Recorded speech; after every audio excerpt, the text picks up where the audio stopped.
So we all spend so much time in front of a computer screen, our tablets, our cell phones. It's just part of modern life at this point. But if you're somebody who struggles with eye strain, eye fatigue, or just kind of a tired feeling behind your eyes, then in this video, I'm going to be sharing some of my top tips and eye exercises that have helped me and that you can try. Now for number one, this one always sounds way too simple, but is honestly probably the most important, which is to take frequent breaks, especially when just being on the computer or your smartphone for long periods of time, or from just even reading a book. Even just to focus and read something up close, you have to engage 3 different groups of eye muscles. You have the eye muscle inside of the eye called the ciliary body, which you use to focus and keep objects clear. Then you also have the extraocular muscles, the muscles on the outside of your eye to turn your eyes inward and converge so that you can keep that object single and clear. And then you have your pupillary muscles to focus and keep things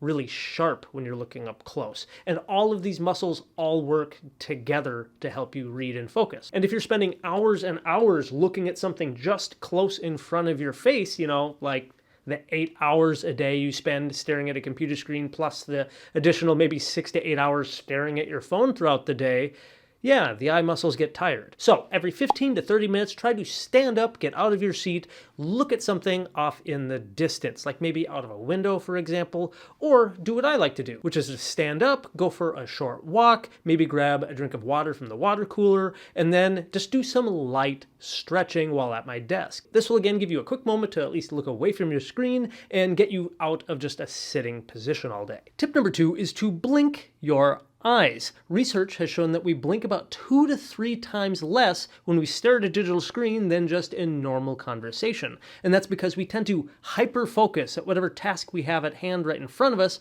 and not only do we blink less frequently, but our eyelids tend to not fully blink, meaning we incompletely blink, and our eyelids only come down about 2/3 of the way, just enough to cover your pupil, and then your brain kind of thinks that you have blinked. But in reality, your eye is still technically exposed to air, leading to your tear film to dry out, causing dry eye symptoms. And dry eye is also a component of the symptoms of eye fatigue. 2 easy things you can do at home if your eyes are feeling dry is, of course, use lubricating artificial tear eye drops, preservative-free if you can. And then you can try doing a warm compress, which will give heat to the eyelids, melting any of the solidified oils in the oil glands, and that'll help release oil and moisture naturally to your tear film and help prevent tear film evaporation. I personally also like to take a break once in a while and just like to consciously blink my eyes a few times to make sure I am fully blinking my eyes.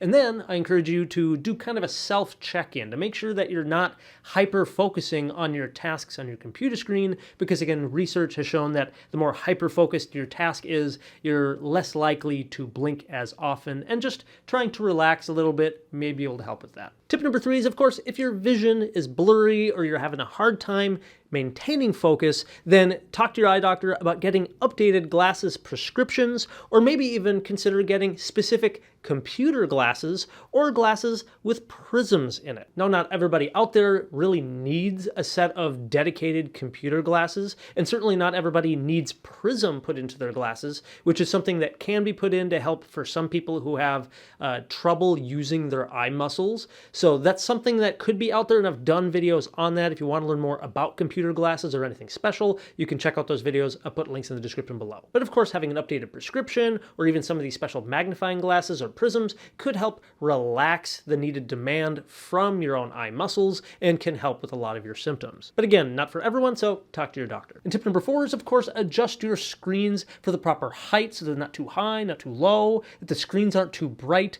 and that you're just set up to make your eyes as comfortable as possible. And I have done several videos on how to adjust that, whether you're using a desktop or a laptop, and again, I'll put links to those in the video description below the like button so you can find those. Now let's talk about eye exercises that may help with eye strain and eye fatigue. But first, a quick word from today's video sponsor. Today's video is brought to you by the HylaWipe from our friends at Tear Restore. If you've never heard of the HylaWipe before, the HylaWipe provides an irritation-free experience for people to clean their eyelids on a daily basis.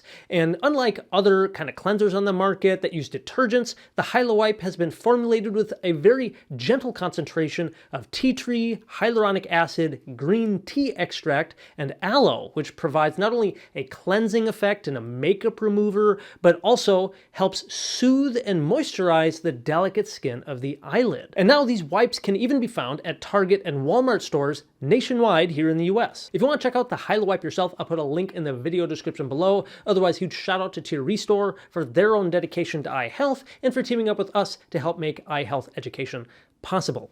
Otherwise, let's keep going, all about eye exercises for eye strain. Now, when it comes to eye exercises for eye strain, there's in fact a lot out there that you could possibly do that's in the literature, but we're going to focus on just 3 major things that you can try today. The first one is going to be more on ways you can relax your eye muscles to help with symptoms that you may be experiencing right now. And then the last 2 are going to be eye exercises you can do to kind of strengthen the teaming between the muscles inside of the eye and the muscles on the outside of the eye to hopefully kind of strengthen the system and improve your conditioning so that you don't end up with worse eye strain in the future. Now, the first exercise here is a little bit more anecdotal, but the whole point is you want to relax your eye muscles because you've been focusing on something right in front of your face for hours and hours. You got to learn to relax those muscles and let them go, just like setting a weight down if you've been at the gym. So you want to do this by first try to get outside, look off in the distance, go for a walk, or maybe play a sport that involves a ball, like either playing catch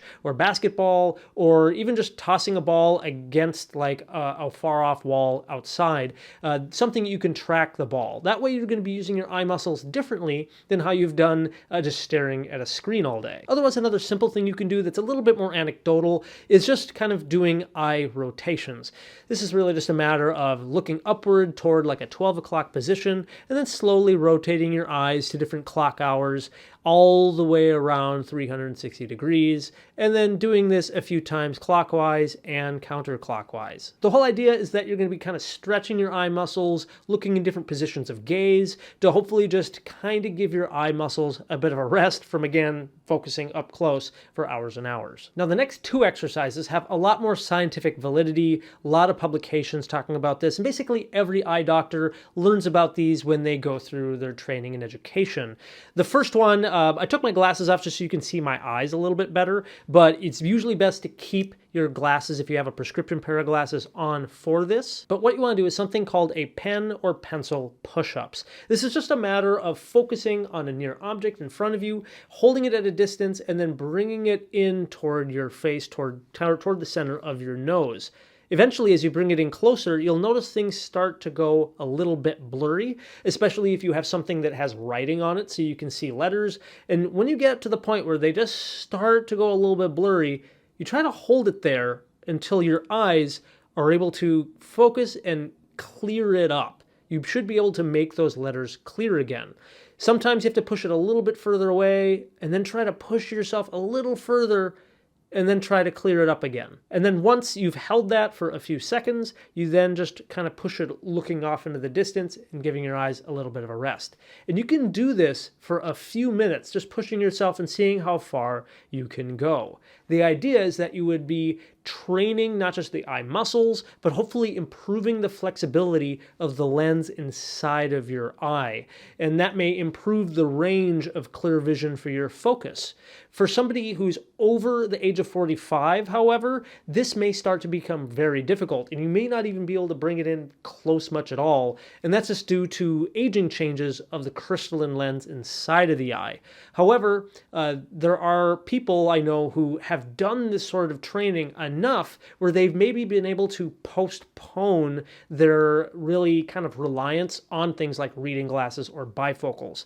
Eventually, with time, almost everybody's going to basically be needing some sort of reading glasses or bifocal due to that aging change, but perhaps doing this enough may again improve the flexibility, improve your focus, and may even help kind of lessen the demand of needing those. I'll also mention that for some people, while you're doing this, one eye may kick out, or if you ever start to see double, then you've probably gone too far, or as always, ask your eye doctor if you're doing it right, or if they recommend that you should even be doing them at all. But for most people, you should be able to bring those in pretty close and hold it steady and start to clear up some of those letters if there's a letter on your pencil. Now for the third eye exercise, well, the pencil push-ups helped us with our focusing ability and control of the muscle inside of the eye.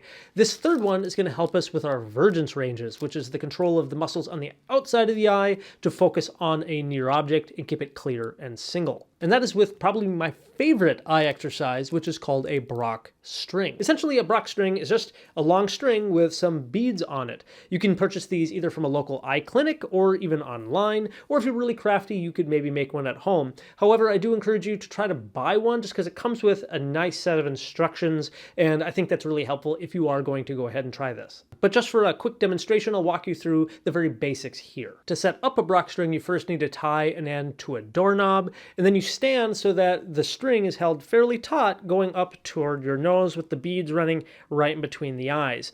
The beads, you want to have one end right toward the end by the doorknob, with the other beads kind of randomly spaced out, with the closest one to your face just maybe an inch or two from your nose. And the idea is that while you're holding it in front of your nose, you're focusing on the farthest bead and slowly moving your eyes toward the closer and closer beads, and hopefully getting to the point where you can see right in front of your nose and you can observe and appreciate the kind of images of what looks like the string coming from both eyes and forming an X right in the middle of where the bead is. This is usually pretty easy for somebody with normal binocular vision, but for somebody who has maybe a convergence insufficiency or some other kind of binocularity issue using their eye muscles, this can be very challenging. But once you're able to focus on that near bead, you can then shift your focus to the different beads, going just kind of jumping from far bead to closer bead to even the closest bead back to a further bead.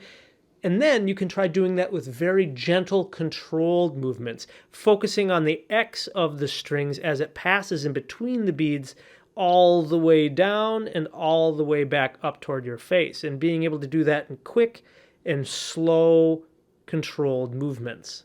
And doing this for several minutes over and over time can help strengthen your coordination of these different eye muscles. Again, I compare it to lifting weights. It can be like lifting a heavy weight once or twice, or it can be like lifting a weight very slow, controlled movements with good technique. And then as people get really good with this, you can start changing your direction of gaze. You can start doing the same thing while turning your head just a little bit to each side and even kind of rotating it to different angles. Again, these sort of steps get a little bit more complex, which is why I do encourage you, if you're going to try the Brock string, make sure to get something that has instructions with it, or again, talk with a local eye care professional, especially if they specialize in vision therapy or vision rehabilitation, as these are all different eye exercises that are used in formal training for people who've had head injury or, again, some sort of binocular vision issue. But again, Brock string is probably my favorite. I think it's just a little bit more stimulating and sometimes even fun to do. But other than these tips and eye exercises listed here, what are some of the things that you've tried that have brought you success with reducing eye strain? Let us know in the comments, because sharing what has worked for you may help other people as well. But at least these tips here are ones I've used myself and do help me with my eye strain or whenever my eyes are feeling tired from a long day in front of the computer. If you do want to learn more about computer glasses or any sort of special glasses for helping you with eye strain, then check out our video coming up over here to the side. Otherwise, thank you so much for watching. Dr. Allen here from the Dr. Eye Health channel. Keep your eye on it, and we'll see you in that next video. See ya.